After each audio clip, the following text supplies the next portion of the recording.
আমি কি কাউকে গালি দিয়েছি, কাহার বিরুদ্ধে বলতেছি? এরপরে দেখবেন সকালে একদল লোকে বলবে তাহেরি বালানা। ব্রাহ্মণবাড়িয়ার বিজয়নগরে আলোচিত ইসলামী বক্তা মুফতি গিয়াসউদ্দিন আত তাহেরিকে গ্রেফতার করতে গিয়ে হামলার শিকার হয়েছে পুলিশ। শনিবার 14 ডিসেম্বর রাতে উপজেলার চর ইসলামপুর ইউনিয়নের নাজিরাবাড়ি এলাকায় এ ঘটনা ঘটে। এই সময় তাহেরির ভক্তরা হামলা করে পুলিশের 3টি গাড়ি ভাঙচুর করে। এ সময় মুফতি গিয়াসউদ্দিন আত তাহেরি বিলের পানি দিয়ে পালিয়ে গ্রেফতারের হাত থেকে রক্ষা পান। হামলার ঘটনায় 6 পুলিশ সদস্য আহত হয়েছেন।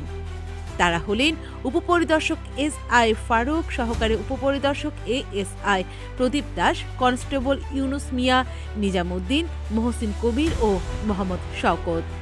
আহতদের উপজেলা স্বাস্থ্য কমপ্লেক্সে চিকিৎসা সেবা দেওয়া হচ্ছে।